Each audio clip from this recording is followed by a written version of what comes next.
First, we asked why there had to be snakes. Then we realized not everything was about fortune and glory. We accepted that your father can have faults. And lastly, we learned how to be a dad.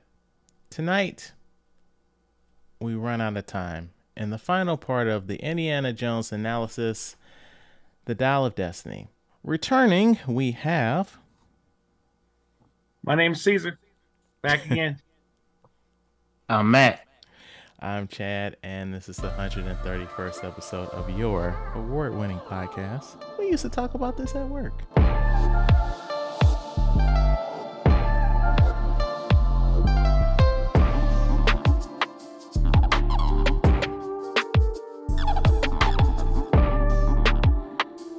All right, so I don't know when this episode is gonna post, Matt, because we're giving the people a little something extra for October. Like instead of them getting an episode on the, what would that be, the 3rd, they're gonna get one on the 31st. So we're doing extra work for October.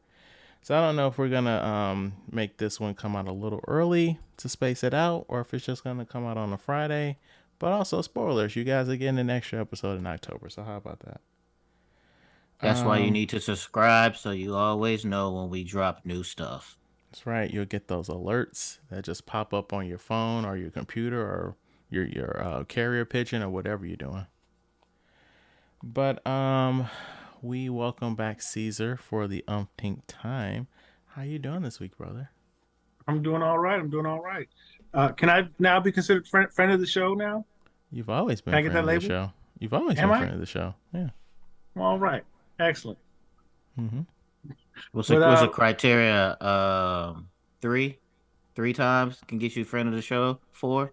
It depends, because like some people after one episode we've been like, oh yes, friend of the show. Like Amanda, the theater maven, friend of the show, one episode. You Yeah. know, Well, yeah, that because yeah, like the the vibe, the chemistry. that Yeah, vibe, that yeah, she was nice. Yeah. Okay. So so based on how we vibe with yeah, she yeah. was great.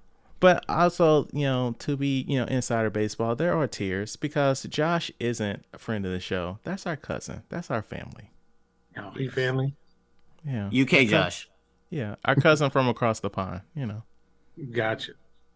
But yeah, Caesar, you've been friend of the show for 2 years now. Well, all right. I've been an avid listener for 2 years now. You have to think about it. Thank you. So, you went back home recently. Yeah, I actually just got back to Houston from a vacation in Connecticut. I went to visit family. My little niece was getting married.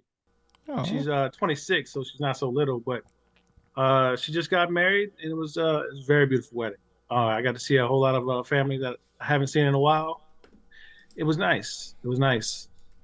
can Uh, you tell us details about the wedding? Like, was it in an interesting venue or anything like that? oh, the venue wasn't. It was a nice venue. It was very nice if you could find the entrance because it's part of a restaurant, and apparently they, you know, so apparently the restaurant was like, no, no, that's not us. You got to go to the back. It's like I don't want to go to the back. So it's like you had to go around the building, fairly Did large they building. did they say you had to go around back, like, and enter in through like the alley because you're black? Exactly. That's what I felt like. I don't know, but that's what it felt like. But it was actually very pretty in the back. They had a nice little gazebo, flower garden, and stuff like that. But it was like off to the side, and you couldn't really see it. I don't know. It was weird in the way the setup was, hmm uh, and the fact that they didn't have signs telling you like Directing you. yeah directions. Um, but no, it was a beautiful wedding. Of course, there was the light. Um, Matt. I'm good. He not. Okay, he finished the whole story just now. Yeah, You froze. So you said that there was something about lights. lights. Did I say lights? Did he say lights? You were talking. You was talking about the venue.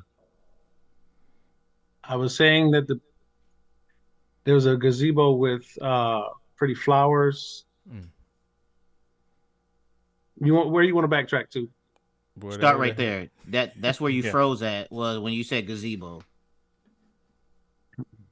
So there was a gazebo with pretty flowers, and everything. They took all kinds of beautiful, beautiful pictures. Um, we got a nice picture with my niece and all of her uncles together. It was cool.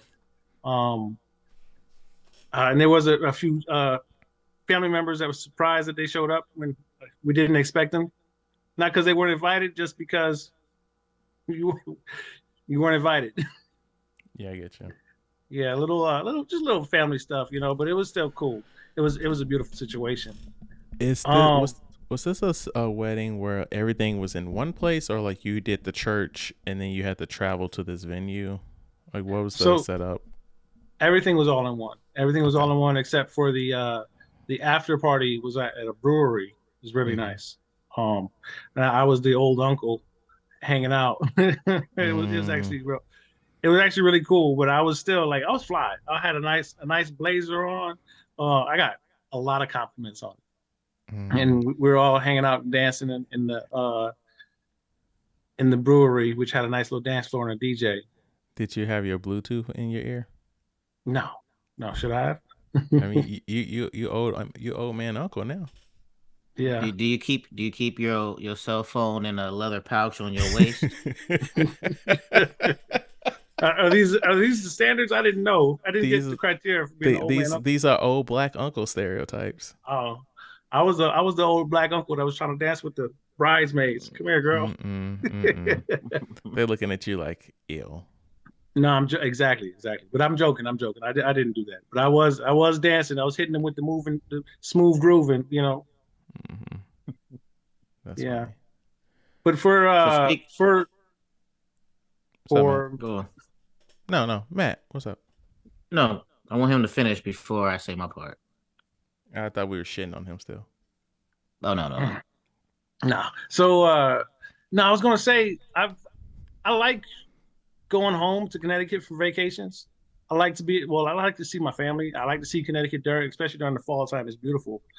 But man, I get tired of making that trip out back home. I want to go see like somebody's paradise somewhere. I want to go to Antigua or something. I want to go to Costa Rica. It just seems like all my vacation time keeps going, taking me back home to Connecticut. Okay, that's okay. So when was the last time you didn't go home? Because I remember the last time you were on the show. I know your parents were in town, but didn't you just coming from Connecticut as well? No, no, I had my sister come to visit. Okay.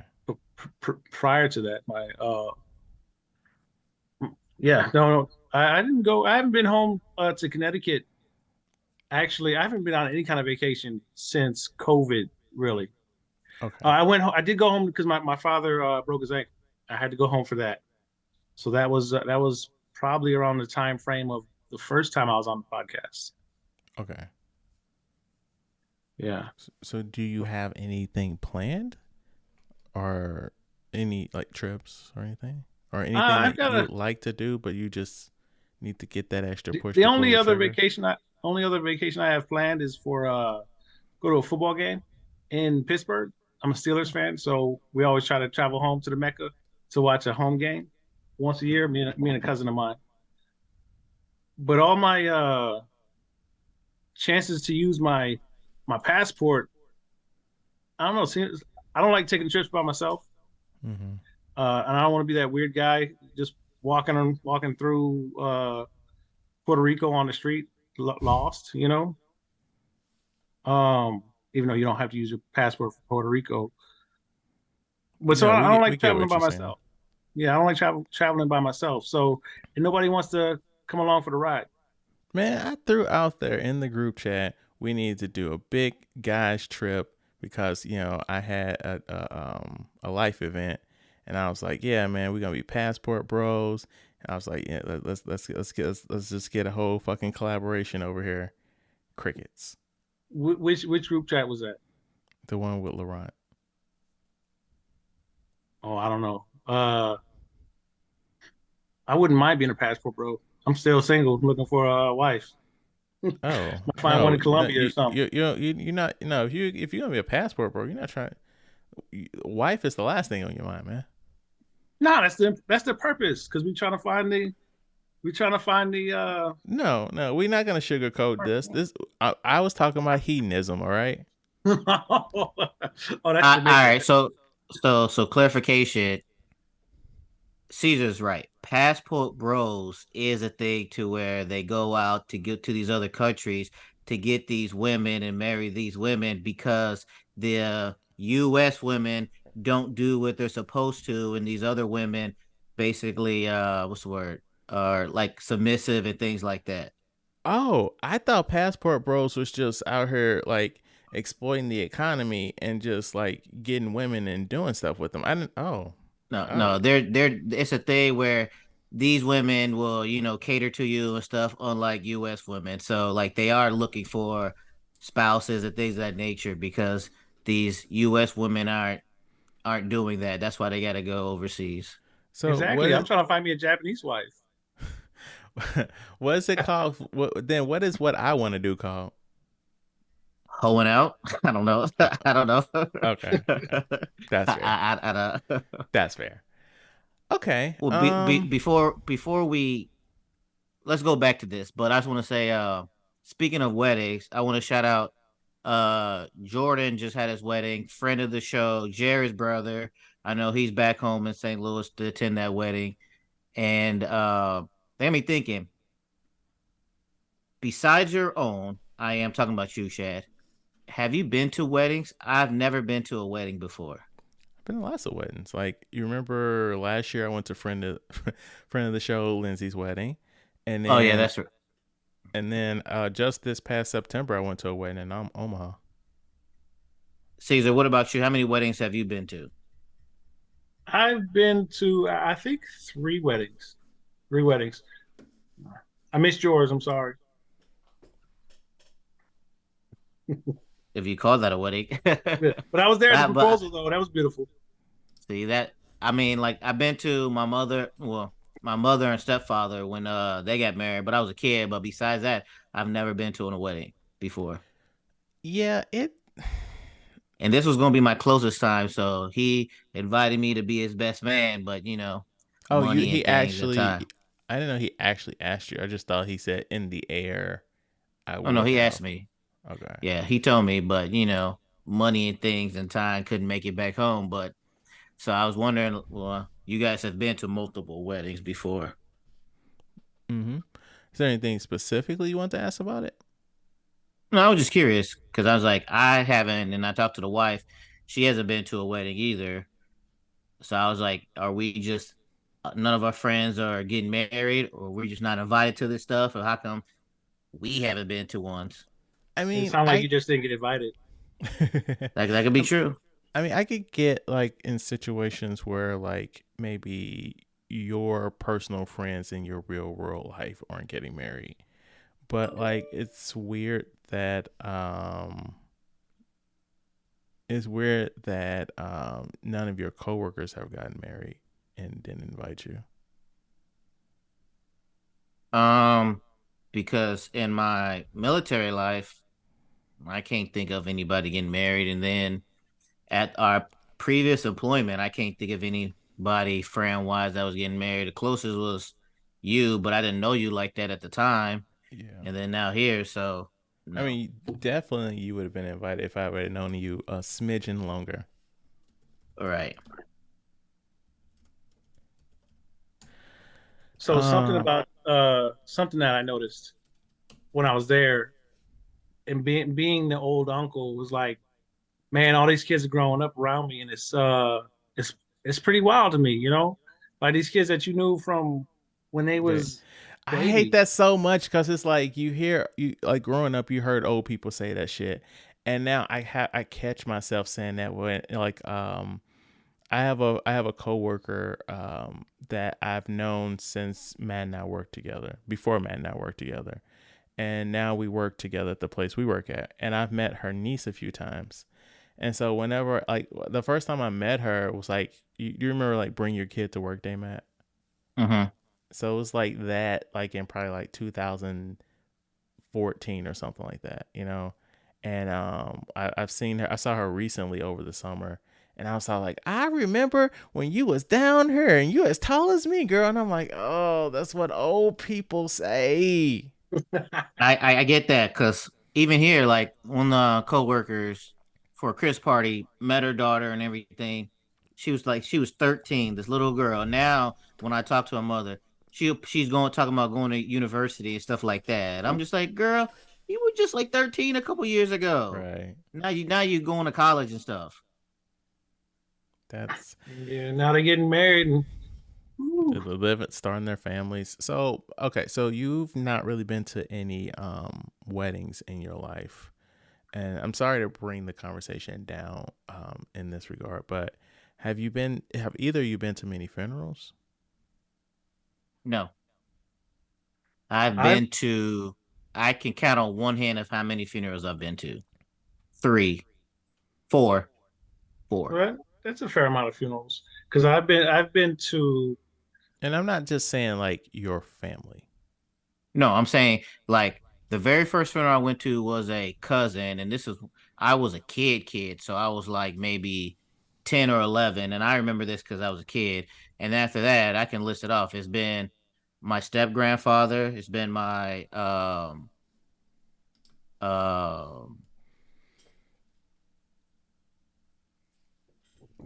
Is that the only one I've been to? Step grandfather.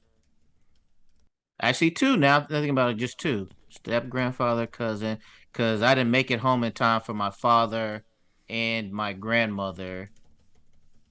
Just two then. Wow. yeah, I've been to about four funerals. I've been a pallbearer at two of them. I've It's never a been a that's a pall. whole that's a lot right there to be a pallbearer. You know, Yeah. I've never been a pallbearer, and I've never been asked to be in a wedding. But I just asked because like I think about that sometimes where maybe it's a conversation Matt and I had once upon a time. But like people that are like I'm not saying this is you, but people that have like anxiety about going to funerals because it's like that's never really been a part of their life, you know? Mm-hmm. And so I just think about like how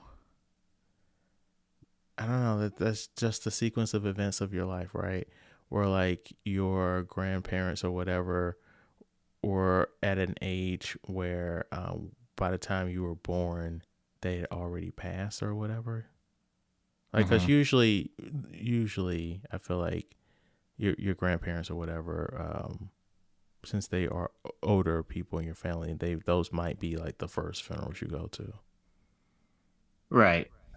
Unless like should be like, but you have cousins and Yeah, kids stuff. and I mean, younger stuff people like happens. that. Yeah. Right. Right. But it's and also it's probably because like I'm speaking for myself where I've never had experienced these things like that. And um when deaths do happen, if you never experienced it, especially like it's one thing if like, a distant cousin or a distant uncle or a second cousin or something like that dies. But it's different when you're an adult and like somebody you consider as a friend has died and that's the first time you have to experience that and things like that. So like funerals are hard. They really are. Um, Especially like if you're not I ain't gonna say if you're not because even if you are religious, it's still the same thing. But if you're really not religious and everything, and I don't know your beliefs on what's the afterlife and things like that, that could affect it too. so I'm not a. I consider myself an atheist, and I don't really think me personally. I don't think about the afterlife too much when I'm at a funeral, but I just think about like what have I done, right? Like I know it's selfish.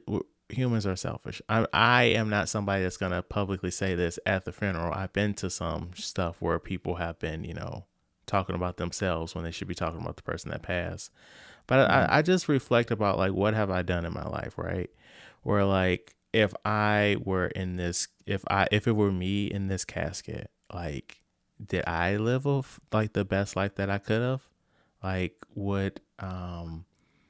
would people when because nobody's gonna call you an asshole at the funeral unless you're a true piece of shit. Would the things that the people are saying about me be as close to the truth as possible?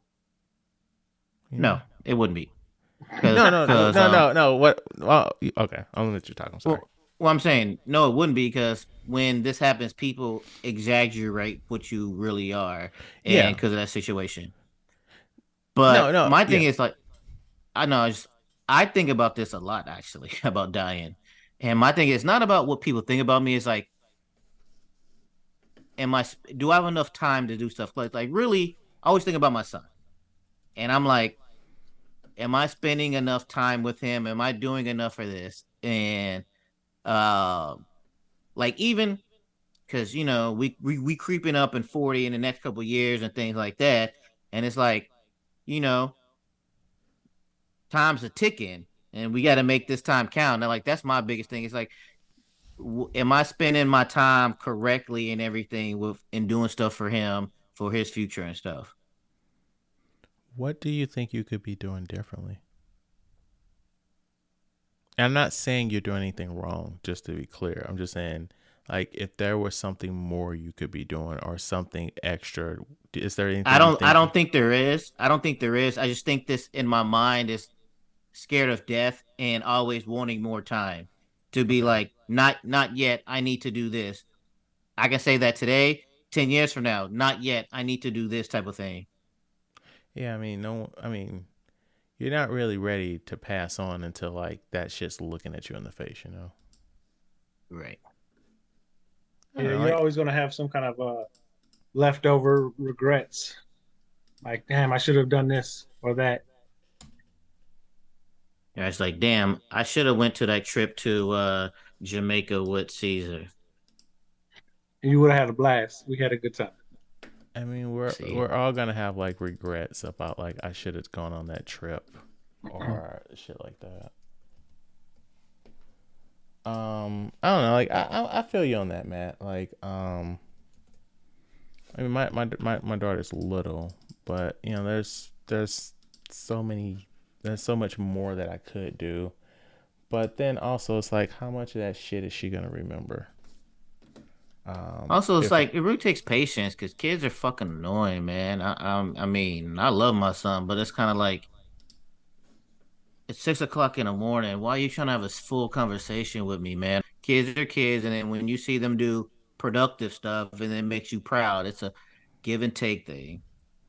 I So feel even like, though I don't have any kids myself, mhm. that I love kids. I love other people's kids. I love being the uncle, the cool uncle that can come through, pick them up, and then drop them right the fuck back off. Take them back. So since we're since we're just emptying our souls right now, do you would you like to have kids? I would love to have kids with a whole family, a wife, maybe a couple wives, a couple kids, all together. I want that. I just they haven't say it found the ta- right they say right it one takes a yet. village. It takes a village, so I get It that. does. Yeah. But also, we're it's getting colder outside right now, and this is a hard transition from like our mortality to let's talk about fall anime, guys. Hmm. So the reason I wanted to bring that up because y'all, I've mentioned it before. I don't really watch regular everyday television. I don't really watch like Netflix, Paramount, Pit Plus, or whatever.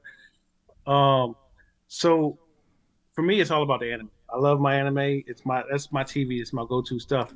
This fall anime lineup has been just chef's kiss. Mwah. Awesome. Jujutsu Kaisen second season. Started off slow, but real good though. Real good. Um, and stop me if y'all have heard of it. I know Chad. You don't I'm really. just I'm a deer in the headlights right now, man. I know you're not really into it, but there's a couple on there that you should check out, like Goblin Slayer. Matt, you watch Goblin Goblin Slayer? Slayer. I'm not familiar with that one. Oh man, epic, epic! Watch the first season. Second season just started. Um, Give me a brief synopsis on it. so Goblin Slayer is a hardcore anime.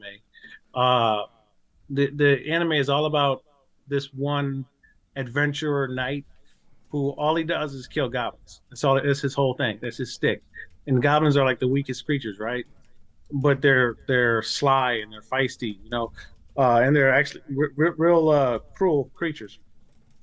He had his family killed by goblins. Now that's all he does is kill goblins. And the way it ends up being is that they need his expertise in the country he's in, whatever. So he becomes epic. It's a real good anime. It doesn't sound. I mean, maybe I'm not portraying it very very well, but it's got a lot of follow. Okay. Yeah, a good one that just came out, brand new anime called Ragna Crimson. It's a Dragon Slayer anime, and you got this kid who watches his best friend die to dragons, right? It's in a like knights and witches type format.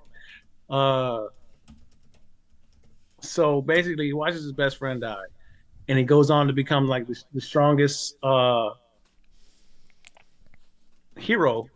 But everybody around him keeps dying, so he just keeps getting stronger, getting stronger, and basically at the end of the day, he somehow uses magic to transfer all of his powers from when he was became a all powerful old man into his younger self, and his younger self starts saving everybody. Oh, It so he's messing with the timeline. Yes, kind of like that movie Looper. You ever seen that? Mm-hmm. Mm-hmm. Yeah, similar concept, but he just transfers all his powers. It's cool. I'm sorry if I'm nerding out a little bit. That's just me. No, there's nothing wrong with that. I mean, you shouldn't apologize to Matt because he's into this. Yeah, and then Rising of the Shield Hero season 3, another epic anime, real good. All around. Why are you teasing us? Tell us what these shows are about. Rising of the Shield Hero. Matt, have you watched this one? Nope. I'm just gonna say, for a man that lives in Japan and watches anime, you failing me right now. You failing me. What I've realized, what I've realized being here, Japan or being in Japan, anime is not that popular like people think it is. Like, when all the new animes come out, when I say I mean the popular ones, the Jujutsu Kaisens, the Kimetsu no Yaibas, Chainsaw Man, all the stuff that we perceive to be like popular. When I bring this up to my people at work, male and female, they not watching none of this, or they've never even heard of this. You're still a nerd, right. and even if you're in Japan watching anime or you're in the US right. watching So anime, like, you're still a nerd. that's what I'm saying. That's what I'm saying. Like all of this stuff, like all the ones that like we perceive as top notch anime, like unless it's like the old school ones. Like of course you have a couple one who watches like the One Piece, the Naruto's, Dragon Ball, things of that nature. But like the newer ones, it's not as popular. I should say with the people that I work with, male and female, they don't really watch those like that. So, who is watching anime in Japan? Like, what kind of person? The term for it is called otaku. Okay. Otaku. It's like basically nerd. Japanese word for nerd. Okay, so yeah, all right. So I always got the impression that like everybody watched anime. Like it's not uncommon for like, a 45-year-old businessman to sit down and watch his anime, but that's not common. Well, I mean that's who it's made more, for. But it's more common for that person to read the manga than is to watch the anime. The manga in Japan is more popular than the actual anime. That's more common. Like you see the manga be sold at 7-Elevens and things like that. You'll see people reading that on trains and things like that. The manga is more popular than the anime. Gotcha. Okay. The more you know. Matt, what is your son's season record of baseball? It's 7-0, 8-0. I don't know. They was undefeated basically, and they dog walked them every single game. And we played the same team over and over again. We was only two teams. But last year that team dog walked us, like embarrassed us every single game. Were But there then some trades? no kids come and go. Leave, stay, go back to the stage, different duty stations and things of that nature. So it changed, and so this year, we mollywopped them every single game. It was like the first game was like 10-2, 20-7. Like we mollywopped them, and Saturday was the last game of the season, and we won. This is the most points they scored. It was like eight. No, what was it? 7 to something. We had a lot. Um, and then we transition right now. Next week is we start flag football, and I Damn, would be no break at all. nope. We got to roll right into this.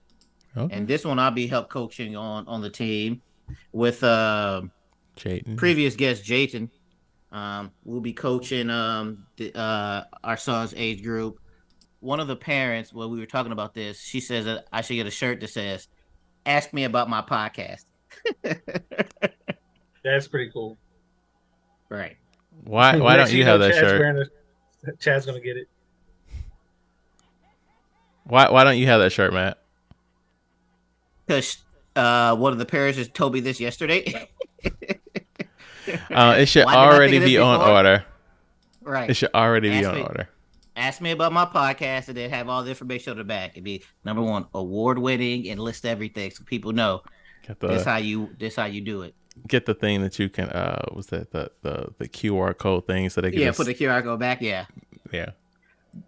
But yeah, so baseball's over. He just had his first fall musical concert. He's still playing the trombone. He's getting good at it. He can read music. I'm proud of his grades are still good, ain't dropping. So he's developing into a fine young man. Good. When is he going to start teen? We used to talk about this at work.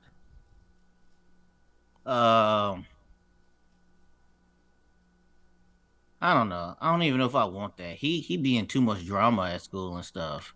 Have a girlfriend, be there for breakup, be together for one day, break up, get back together, be there for another one. Wait. Why are you putting your mans out there like that? Don't do that. You don't listen to the podcast, Matt.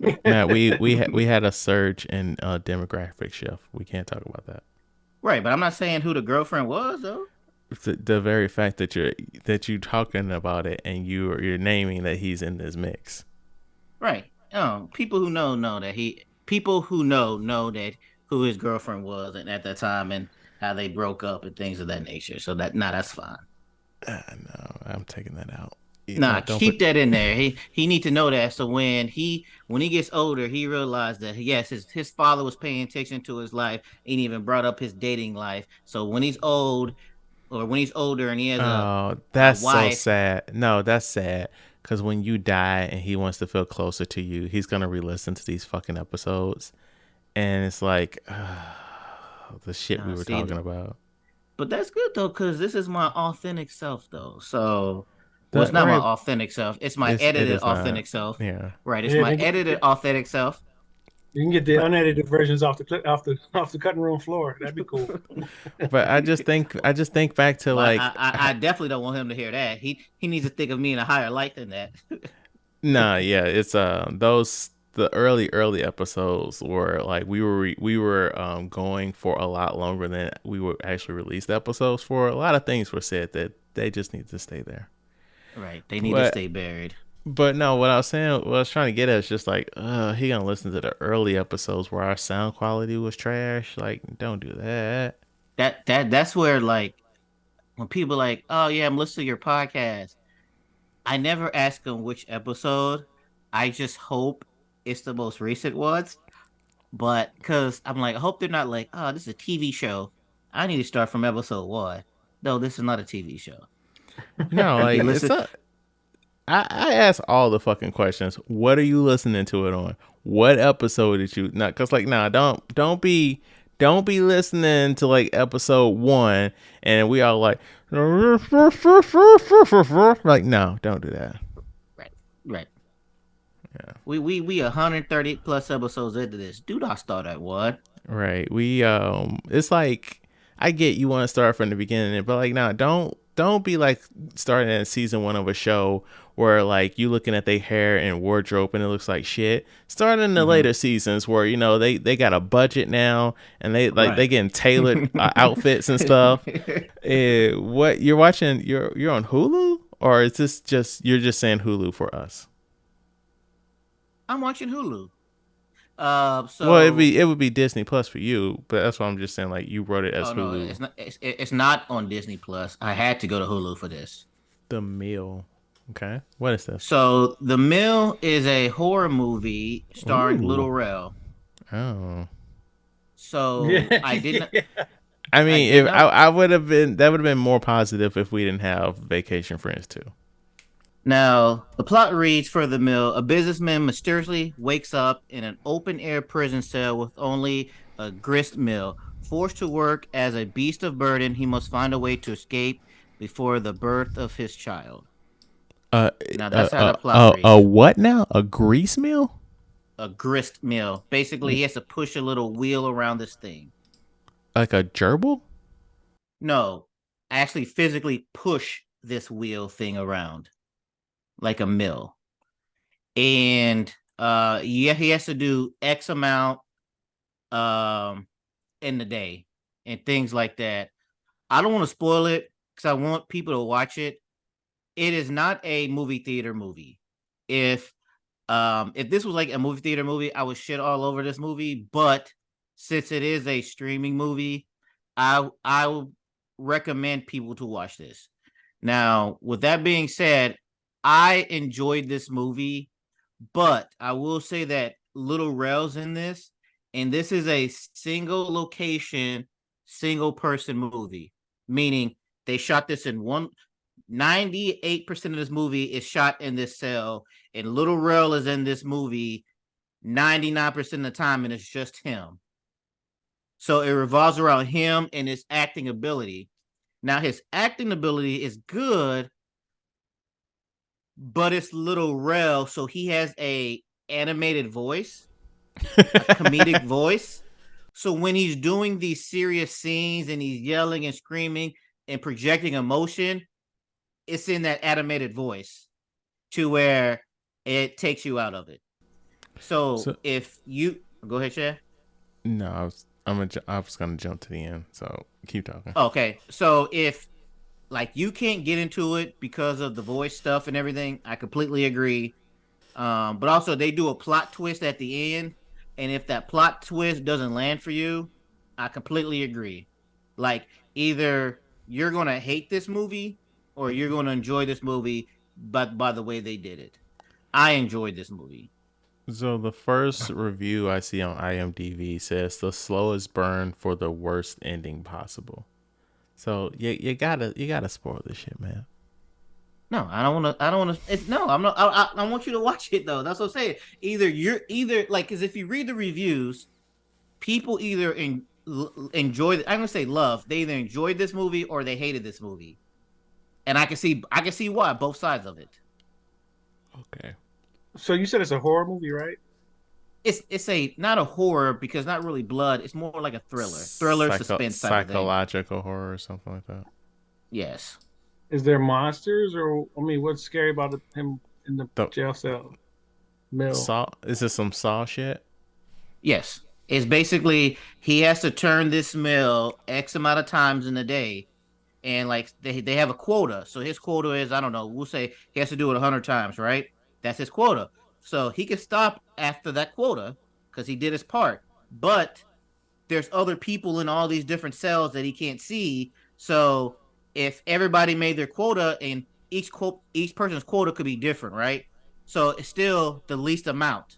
So for example, say if he does his quota and it's 100 and he stops, and somebody else's quota is 110 and they stop, then he will die. So it's the object is you got to do more unexpectedly just to survive. But speaking of movies, Mm-hmm. How was stand mixer? Stand mixer is an actual physical mixer Uh, Oh, you was out for there speak mixing it? for baking. speaking of mills and turning things, how was a stand mixer? I love your transitions, man. Mm. You just square. What's the expression? Square peg and round hole that shit.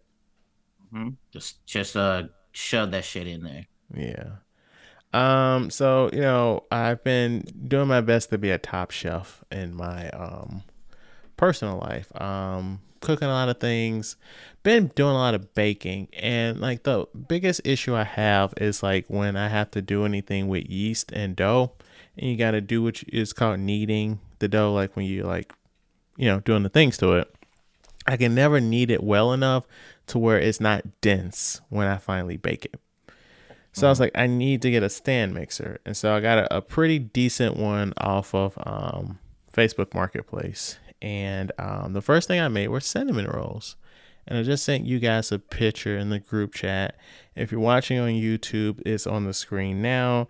And if you're listening, then switch to YouTube just for that one specific thing. But then keep up the analytics for the audio because we need that information too. And they came out pretty decent. Now I'm gonna be totally honest. Like I made like 12, and I made them in fours because the first batch I made were shit, and the second batch I Is made this the were first batch? no, no. So what you guys are seeing is the last one I made, and those were a far cry from what I initially made. Um, So I'm getting there. I enjoy cooking. I enjoy like just trying to make shit, and so those came out all right. So Yeah, look they forward. look ooey gooey. That looks tasty. Yeah. Were you able to let somebody else try it? Yeah. So the first batch I had somebody try them, and they were like, okay, okay. I don't taste cinnamon, but you made something, and I thank Mm-hmm. you for giving it to me. And I was like, okay. So back to the drawing board. So the problem was like the innards with all the cinnamon, like the brown stuff.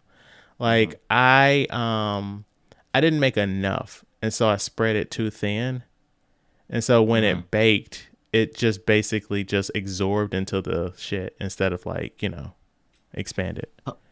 Got you.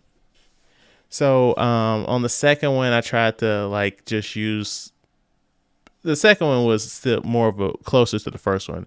But in what you just saw, like I made a whole other big batch and I unrolled the ones that I pre-rolled and then I just heavily spread them on there. Mm-hmm. So they were a Okay. lot they were a lot better. So, you know, don't know when you'll ever come to St. Louis, but when you come back home, man, I got you. We're gonna have duck. We're gonna have homemade breads. We're gonna have homemade sweets, and we're gonna turn that pineapple upside down. So I mean, Rachel Like, said she wasn't down, so I'll find a date for the party. I'll make some salmon then. There you go. We got our own little potluck happening here. Our own gross ass potluck. Yes. Uh, Filthy. yes. We're nasty motherfuckers. Last thing. So I watched the first two episodes, time of recording, of the Fall of the House of Usher on Netflix. This is the final Mike Flanagan Netflix series. Mike Flanagan brought us how was it Haunting of Hill House, Haunting of Bly Manor, um, that one with vampires. He did that one about Midnight Society last year, and so this one is Fall of the House of Usher, and it's an adaptation of a Edgar Allan Poe short story, and it's really good. So like it's basically follows like this rich family where the dad over the course of like a week he had to bury all six of his children, and they've all died of like not freak accidents, but like I wouldn't say they didn't die of like mysterious causes. They died of like freak accidents, and he Mhm. feels like he's responsible for perhaps something he did. Maybe he sold his soul to the devil. Who knows? Maybe he did. Mhm. So it just kind of, at least so far, like the first episode just kind of gives an overall view of like his kids died. We don't know too much yet. And then it talks about his childhood a little bit. And then the second episode, it talks about like the first kid that died and like the dynamics of like the family. Cause like they're all rich. They're all kind of like backstabby a little bit, you know? It's a really good show. And what I'm really enjoying about it is that, I wouldn't say he created a cinematic universe because it's like these are all different stories, but like he reuses the same actors. So it's cool to see. It feels like a play where it's like you have these actors that do these different plays every month, right? And Mhm. so it's like you never know who's going to be in what role this time. So it's just kind of Oh, cool. okay. So it's just kind of cool to see, like, oh yeah, you played the dad in his first show, and now you're playing the lawyer in this one, you know. So it's just cool to see who pops up in what roles. I know this. I know she's not, but Into the Woods lady. What's her name? Oh, Bernadette Peters. Is she in this? So far, no, but do you know who Carly Gugino is? Uh. Yes, you do. You seen Spy Kids? Yeah. So she was the mom on Spy Kids. She was in Sin Uh. City. Uh, Oh, she's okay. I know what you're talking about. she's been on a lot of stuff. She's like, yeah, I mean, yeah, she's been in every one of his things. This man's also somebody that's married to an actress, so his wife is in all of his shit. So it's just like, you know, but I'm really enjoying it. I feel like he's gonna knock this one out the park, and then so his contract with Netflix is up after this series, and then he's about to go to Amazon and do some Stephen King stuff. Okay. Maybe So then he can get some Bernadette Peters into his stuff. I want more of I her. So yeah, that's my stuff. But I wanted to have a conversation with you guys and get you all's opinion about this before we actually hit the main review. So it was announced recently that Best Buy is going to start phasing out physical media. When I say physical media, I mean DVDs and Blu-rays. For now, they're still going to do video games, and I can't tell you the last time. I don't even remember when they phased out music. But this has been a like a conversation, like something that's been, you know, being talked about more and more because like Target said that they're gonna start phasing some stuff out in select stores as well, and eventually it's just gonna be Amazon and Walmart eventually. Mm-hmm. And so I just want to get you all's opinion on like um them just slowly transitioning society into digital only, or or at the very least, physical is a niche thing like vinyl. Yes. Yeah, I agree. I get it because I assume that majority of people are not going out and buying DVDs and things like that on the regular like they used to. So now these stores is just taking up space and stuff like that. Um and yes, it will be a niche thing like vinyl. There's still people who have VHS tapes and things like that. So it will become a niche thing. But for every niche thing is like you will have like these other smaller shops that will still carry DVDs and CDs and stuff like that. Well, but the thing is, like, the studios need to actually produce it. Right. And for a fact, Disney said they will, after, like, I feel like the end of this year, they're not doing any more physical media in Australia. They just will not ship it there. I see the transition and it makes sense. Honestly, I didn't even know they still made Blu-ray DVD. I thought it went the same way of all the other media that like the 8 track. You know, like just it happened, but it was like what was that other CD that they tried to do with no, it was DVDs. What was that other one? It went from DVD. DVD Well, Plus to Blu-ray. they tried to do HD DVD, but that died. That was at the same time as Blu-ray, and then Exactly. there's like 4K Blu-rays as well. Yeah, That was the next step up. Like yeah. I don't even see a Blu-ray symbol on most stuff anymore. Like does the PS5 play Blu-rays? Yeah, that's what the games are printed on. Oh, I didn't know that. Yeah. So I didn't even like. I never got into I never bought into the concept of Blu-ray being better because to me, I could still watch a movie on VHS and it'd be fine. You know, You can't see the picture quality. not from DVD to Blu-ray. No, Okay. I don't notice a difference. Okay. So I th- I go well, ahead, man. I'm saying the what I'm thinking now is the part where this is going to lead to, it will lead to more piracy, because there is stuff like, for example, we know how Netflix is, and I'm not sure what the other channels are, where they're only going to keep certain stuff for so long and then it's gone. What if X movie is my favorite movie and I don't want Netflix to get rid of this in 6 months? So that means I gotta pirate this, download it or something like that, so I can be able to watch this any other time. Because if you're not going to give me the opportunity to purchase this so I can keep this forever, then Well, I'll have that's to the find thing, other. but you can still pay for it digitally. It's just being held in an atmosphere that you have no control over. That's So what I'm saying. I will. you can I, pay, you can go to Apple iTunes or whatever the fuck and buy it from Apple or Google or Amazon, and Yeah, it's in your library. there's a lot of old movies oh, on YouTube that you can pay to watch Yeah. that you can't watch anywhere else. Yeah, like so you can pay for it specifically there, but once more, like, yeah, is Google going to shut down?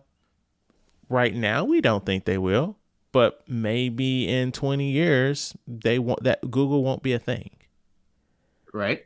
Um, so no, like that's more so the where I'm kind of leaning at is where we are getting dangerously close to a situation where we're just gonna start losing parts of history. And like, yes, I know a movie is a movie, but it's still like a snapshot into a period of time. Like there's so many movies that never made the transition from VHS to DVDs. And they're just Mm-hmm. trapped on that medium. But at least people could just like convert the VHS to a DVD. In some instances, like the reason we did the movie a couple of weeks ago, Crater, is because the only way you could see that movie was if you had Disney Plus for those 3 weeks it was on. You can't buy it anywhere, and it's just gone. It exists, but it's just gone. Mm-hmm. Or studios just changing shit. How many times have we seen these articles about them changing like the most minute thing across the Spider-Verse? Mm-hmm. And so like who's to say a studio can't just like be like, you know what? We're just gonna just remove a whole storyline from a movie. Mm-hmm. And so I don't know. It's like what that there is no line because they're taking movies out by the end of this year or next year or whatever, right? Maybe not next generation, but the generation after this, our video game systems are going to be digital only. You know? All right, that was gonna be my next points, but let me backtrack. So, do you Okay. think they should still make DVDs? I don't disagree that if there's no market for it, it makes no financial sense to keep making it. But we're in a dangerous zone here where it's like we have gotten so wrapped up in this streaming model that we are allowing these industries to fully control how we consume media. Like it's already like people were getting mad when Netflix was cracking down on like password sharing because they're like, well, it's my Netflix account. Why can't I share it? Because the terms and conditions said you can't share it because you're leasing this. You don't own shit. And Right. so we're just losing ownership of so many things right now. And then that got me thinking just now. Be like the same thing as books. Is what could happen? We're like, all right, never mind. We're not going to. We're gonna ban these movies or whatever. If we don't have physical copies of this stuff, then we're up to management and these companies to Right. dictate what's out and what's not. Right, just like how like you have these older okay, Disney's Song of the South specifically. Have you guys heard of that movie? Yes. No.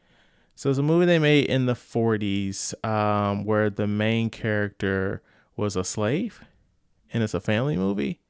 And Disney as a company is ashamed of this movie. The movie, not the characters around it, because out of the characters we got Splash Mountain. But they're so ashamed of the movie that they refuse to release it on like DVD, Blu-ray, whatever. It came out on VHS like in Europe, but it's like, yeah, at some point they're like, no, we don't. We would like the people to not know that we made this movie, so we just won't release it. And who's to say it exists? Right. And in my opinion, they should release that shit. Don't. It's okay it's okay to say we made this at a time when this type of thing was acceptable. Mm-hmm. We know today this stuff is not acceptable. It's okay. Two things could be true at the same time, and just release it. Right. So also, although if you did buy it, I will call you a racist. But no, like I'm with you, man. It's like I don't agree with like censoring media. Now, just to sidestep, just in case anybody listening and has this and this question comes up, I wholeheartedly support taking down fucking statues of like slave owners and shit. That's different, right? Because that's a monument. We are bigging those people up. Right. Me having this movie that during the 40s or whatever, we were still releasing it. That's because me taking down a monument is not deleting history. We're just saying, hey, we're not bigging up this person anymore. The history's still there. If you want to know about this person, it's still there. But if I take away this movie, you are taking away the history of this movie where I can't see it anymore. Right. Yeah. So, yeah. So just, so we can, Matt and I are going to get off our soapbox. But, yeah, this is just a slippery slope. And, well, we've already been down this slope. Like, the moment Netflix got to the point where all these other assholes were taking stuff off Netflix to start their own streaming services, that was the beginning of the end. And like you said, eventually this will come to video games too, where it's just they just figure it's easier just to do digital and whatever like that, and we go that route. Right. Yeah. So I see you guys are movie buffs and purists on this situation. I mean, we do have a film podcast. Because I mean, the more you talked about it, the more I realized that Chad, you're right. And like Matt said, with same thing with the books. You're deleting portions of history. That's what they can do. And it's sad, but it's really what it's going to come to. That's what it is. Yeah, I don't. It's right. It's that you can be ashamed of something without deleting it. Yeah. But yeah, I mean, we took it to an extreme point. It's just, part of the reason that these the writers and the actors went on strike was residuals, and so HBO has been notorious for this. They removed so much shit from their servers because they didn't want to pay any form of residuals, and it's not, most of that shit was not on DVD or Blu-ray, so it's just like stuff just gone. Like, so it could just be that easy where a studio's like, we don't want to give them money anymore, and it's just gone. Yeah. All that to say, since we're all riled up, this week we discuss Indiana Jones and the Dial of Destiny. I miss the desert. I miss the sea. And I miss waking up every morning wondering what wonderful adventure the new day will bring to us. Indiana Jones races against time to retrieve a legendary artifact that can change the course of history. All right, so this is our final Indiana Jones movie. Matt and I have been doing this since December, and I was hoping that we could have recorded this back in August, but they delayed the release of this on video on demand until like September. So here we are in October. So, Caesar, what is your relationship to Indiana Jones as a property before we talk about the movie? As a kid, I grew up pretending I was Indiana Jones. I watched the movies. I can't say I've never been a big fan of it. I did like to rewatch certain scenes. For me, it was always about certain scenes, like the snakes and uh the blood of Kali scene from the Mm-hmm. So I enjoy certain parts of it, but it wasn't that big in my childhood growing up. Okay. So all that being said, how did you like this one? I I thought it was weird seeing the young Indiana Jones, seeing him being young. I felt like you could tell like a lot of that was computer generated. Like I felt like 95% of that first 15 minutes of the movie was computer generated. I mean, it Um, was. yeah, yeah. I mean, it was just that it was obvious. Like I felt like almost like if the guy turned his face too fast, you would see somebody else's face underneath the mask. Right. Um, I enjoyed the movie barely. Oh, Honest opinion, honest opinion. It was very forgettable movie for me. Um, there were certain aspects about it that I didn't like. Uh, Matter of fact, probably about because it's 2.5 hour long movie. It's pretty long. mm-hmm. Probably about the 1 hour 45 minute mark because I was eating dinner. It was dinner in the movie for me.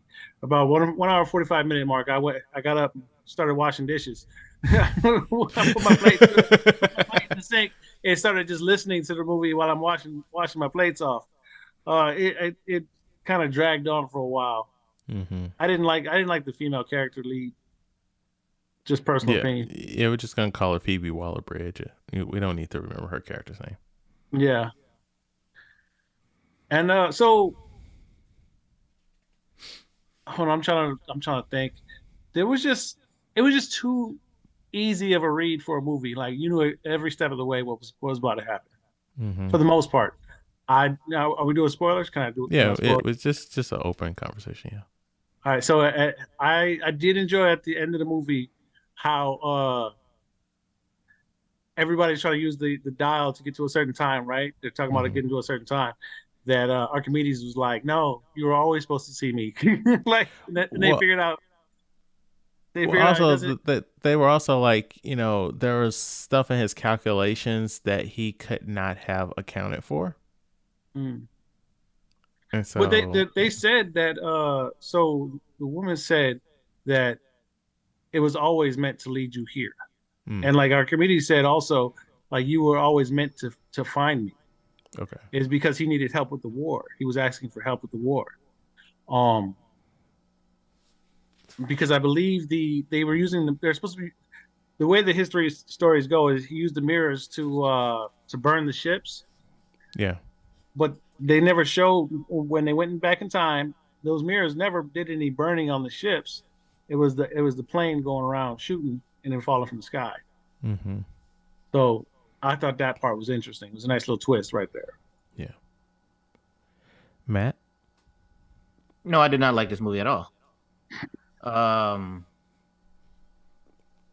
it was like honestly, this would be the worst one actually. Because I know this was supposed to be the swan song and this is supposed to be him like old Indiana Jones.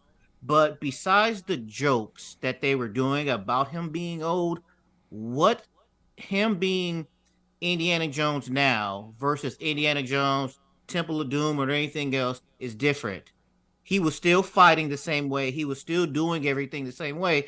Nothing Indiana Jones wise was different as far as like him being old, except for the jokes they were making and things like that. I felt like the story was too long. I felt like it wasn't exciting. There to me, there was no epic scenario. Temple of Doom going down the roller coasters, or even the other one when they were going down the rafts and everything else like that. Sure, they had that little car chase and stuff like that, but we've seen car chases plenty of times and stuff like that. There was nothing crazy about that. The CGI thing, sure, but we get that. They're trying to make a story, but like Caesar said, it we could tell. But it's just we going back to Nazis again? Is that like your crutch that you lean on? That we got to keep doing this? This movie was set in the 60s. You could have done something else. So it was just like, it's too long. The story really wasn't that interesting. You didn't really do nothing different. And then at the end, where he meets back up with his girl, his wife, I can't think of his name. Marion. Yeah, and then like, all right, just one time seeing it. Now we're back to do the old stuff about where does it hurt, and we do all this stuff again, and it ends. And it was kind of like, you could have done. This is not a like as an Indiana Jones appreciative person.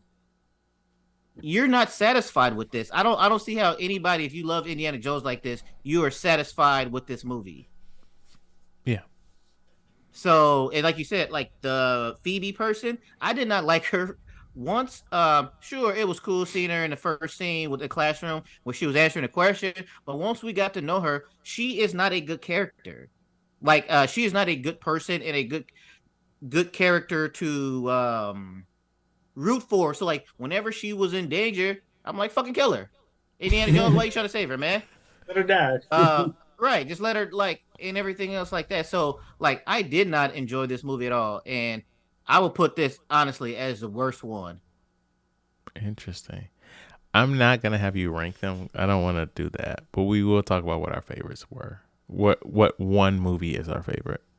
Mm-hmm. So I saw this in the theater opening weekend, and this was during the wild summer of like every week big movies were coming out, and there were like, this was opening day Friday. There were 5 of us in the screening. It was me, the person I went with, and seemed like 2 siblings and their like elderly father. And I'm just like, who exactly is this movie for, first of all? Like, I like Indiana Jones, but us revisiting these movies made me remember a lot of stuff about Indiana Jones I forgot, and I was like, oh, I don't like this series as much as I thought I did, you know? I guess let me just kind of, so I really like the opening prologue. Oh, like we get a actual Indiana Jones mission during World War II. Because like all the other movies, it was like the 30s. So it's like Nazi Germany's doing some bad stuff, but it's not as bad as it got, you know? And it's just building into like it pops off. And so like now we get to see an adventure in the thick of it. Seeing his face on the big screen was a huge turnoff. So if y'all think it looks bad on y'all televisions, it looks so much worse on the theatrical screen. And then, like, also, I was surprised that they didn't DH his voice. Right. Yeah. I did. I got angry when they killed the black woman, because I'm like, y'all gonna have this black queen in here. What? I can't think. There were no black women in any of the other movies I can think of. And you can have this young black queen in here, and y'all just gonna do her like that? By a fucking Nazi. And then that specifically, when you're like, can they stop this? So like, something I don't like about media now is that we try not to offend anybody, for real. So yes, the lead in this movie is a Nazi, but he's a Nazi that wants to kill Hitler. So we gotta soften him just a little bit. And I'm like, what are we Right. doing, movie? We And can't. now, real quick. He just can't be a bad guy just for bad guy's sake. He wants to. Right. Also, the whole parade chase thing, I hated that. I hated that. It didn't, none of it made sense to me. I Like mean, yeah. it like because for example, when he's trying to talk to the cop, Indiana Jones, one of the bad guys hits a cop, gets on the motorcycle, and the cop that Indiana Jones is talking to is like, "Hey!" And next thing you know, Indiana Jones hits him. He jumps on him. It was like, what are we doing? And then like they're chasing down. Like it to me, it's like they were like, we wanted a chase and we wanted a visuals of the confetti and like that, but like it didn't make sense to me, and I thought it was just stupid. Because to me, Indiana Jones, if you think about it legitimately, he is not trying to get away from them. Right. Going down the parade route and doing what he did is he is not trying to get away from them. It's just let's extend this thing further along. I felt that way during the car chase. Was it the tuk tuks? Where it's like, Yes, why this is so long, and it's like, why would you hire Antonio Banderas to shoot him? That was Antonio Banderas? That was Antonio Banderas on the the boat. The bus drive. I mean, the boat drive. The boat Yeah. driver was Antonio Banderas. So I don't know. It's just like we weren't. I don't feel like we properly used our resources in this movie, and I blacked out that they tried to bring. They basically made a new short round. I blacked that basically, out. yes. And so basically that's when what he they came did. back up, I was like, oh, this is a character in this movie. I forgot. Right.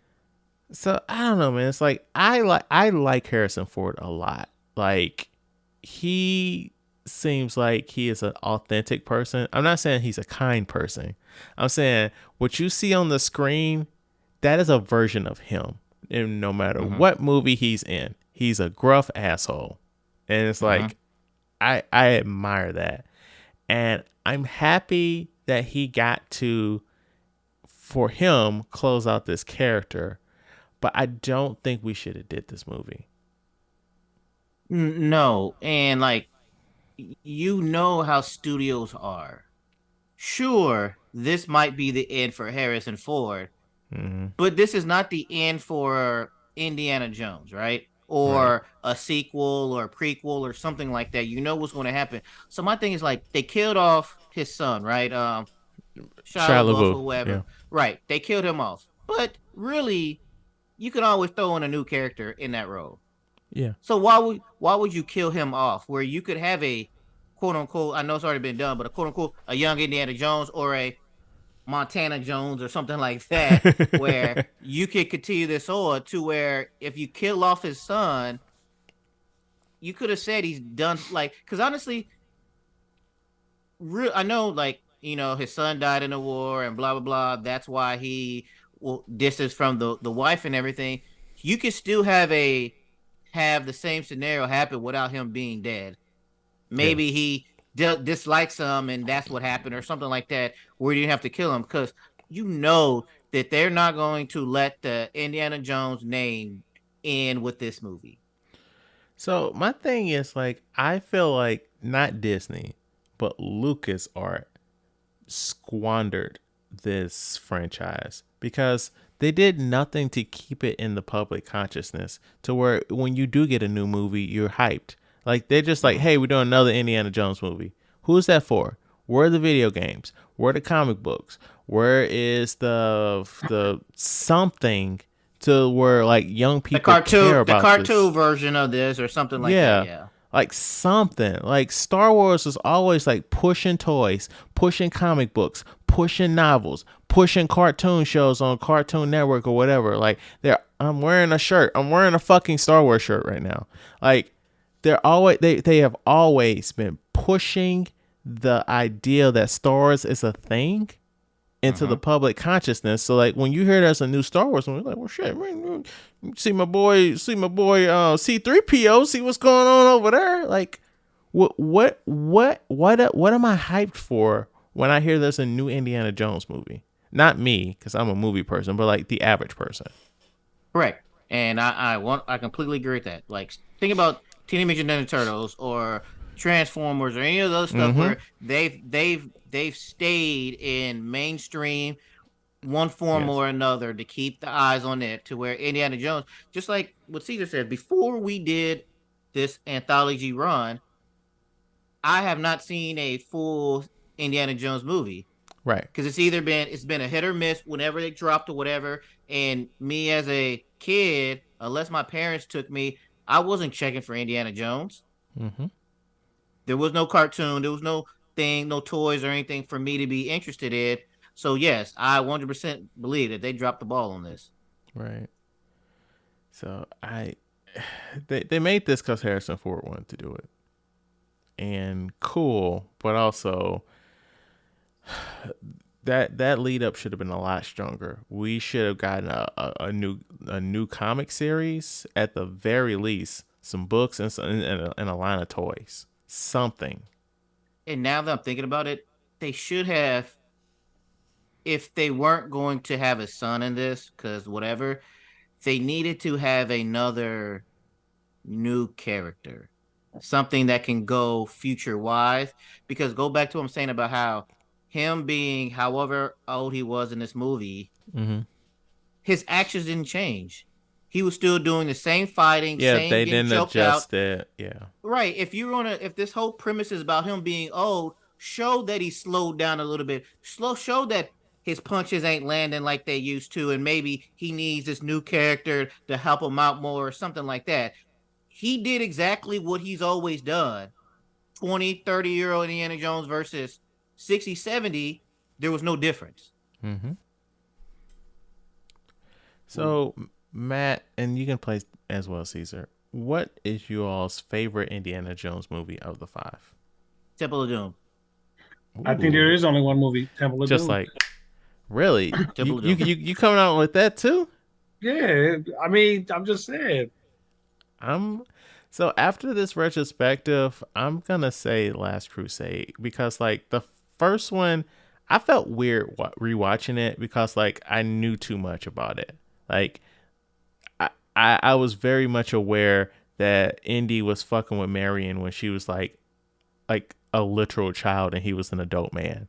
And then Temple of Doom just felt so mean spirited and angry. And like Willie was like so fucking annoying. And I'm like, I don't want to hate women, but you're making me hate women watching this movie. But I had so much fun watching Last Crusade with him and Sean Connery just riffing. I remember Matt didn't like that, but I enjoyed it. Right. And I just feel like when,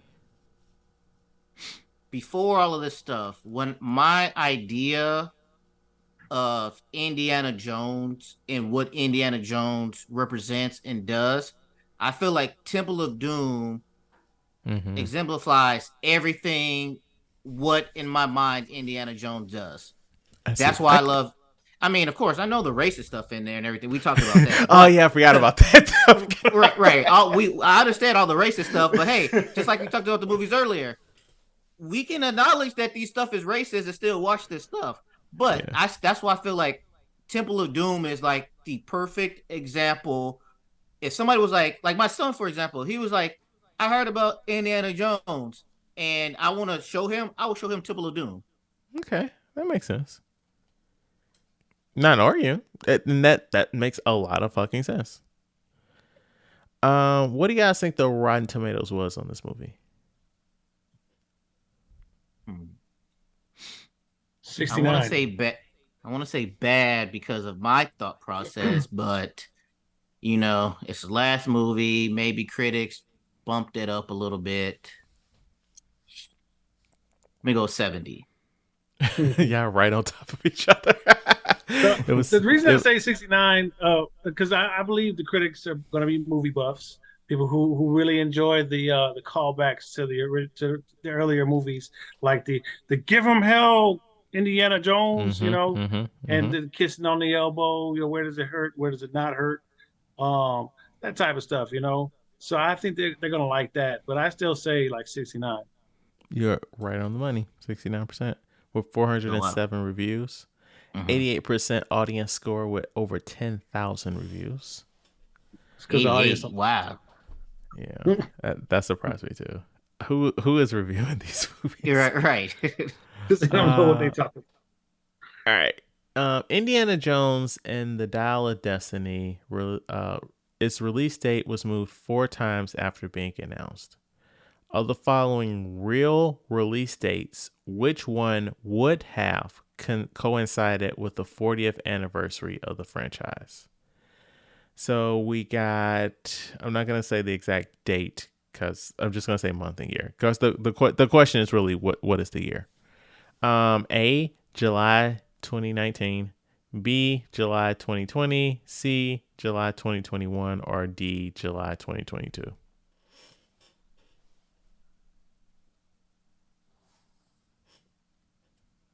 I'd say 2022. That's what I'm going to go with, 2022. You don't want to spread it out? 2021. I just thought like, you're right, Matt. Yes. So yeah, the original movie came out in June of 1981. Good job. Yeah, good work, buddy. So this is the longest movie in the franchise at 2 hours and 34 minutes. The next closest one is The Last Crusade at 2 hours and 6 minutes. And if I feel like I didn't say that right. Dial of Destiny was 2 hours and 34 minutes. And it did not need to be that long. Yeah. Extra long. George Lucas, Steven Spielberg, and Paramount Pictures first agreed to 5 Indiana Jones movies in 1979. This release will finally complete the initial agreement. Harrison Ford was paid $20 million for this movie. Every odd number Indiana Jones movie involves Nazis. And when did the last one come out? 2008. But that was Russians. No, I'm saying because I know like they should have popped the next one out right after that. Yes, and it's not like it didn't make money. It made money. People didn't like it, but it made money. And I think they waited too long. Yeah. 2012, 2013, they should have popped that one out, and it would have been golden then. Yeah, people still they wouldn't have been as cynical because we've been getting too many legacy sequels. Right, and through time, people lose interest. They're not infatuated with stuff anymore and stuff like that. So yeah, they should have 2 years, 3 years after that, they should have ran with this one. Actually would have been a perfect time because that's when like you had that resurgence. That's when you were getting like Lego Indiana Jones and all that other stuff where like young people cared about Indiana Jones. And also, in 10 years ago, he might have been able to do the stunts. And Shia LaBeouf wasn't going to be the Shia LaBeouf we know now. Right. Exactly. Right. No, you're right. They 100% dropped the ball. Last thing. During the parade sequence, the marching band is playing the same song that the marching band played in The Fugitive, also starring Harrison Ford. We need to do that at some point. Yeah. Good movie. Yes, excellent movie. All right. That's the show. Caesar, do you have anything you want to plug before we get out of here, good sir? Yeah, go ahead and follow me on Instagram as Caesar CaesarJ1284. And I'll throw that in the show notes. Thank you so much for listening. Please rate, like, and review our podcast on your platform of choice. If you have any feedback, please email us at weusedtotalkpod@gmail.com. Follow us on YouTube, X, formerly Twitter, Instagram, TikTok, and Threads. It's a thing. We have it. We don't use it, but it's a thing that exists. And people use it, but we don't. At We Used to Talk Pod. Follow me on Letterboxd at BOW1213 and Matt at Mr. King 0257. Come back, not next week, in a couple days, October 31st to be exact, when we have our Halloween special and discuss Five Nights at Freddy's. And like always, I don't know if this is a good episode. I don't know if it was a bad episode. But whatever you think about it, talk about it at work. Thank you for listening.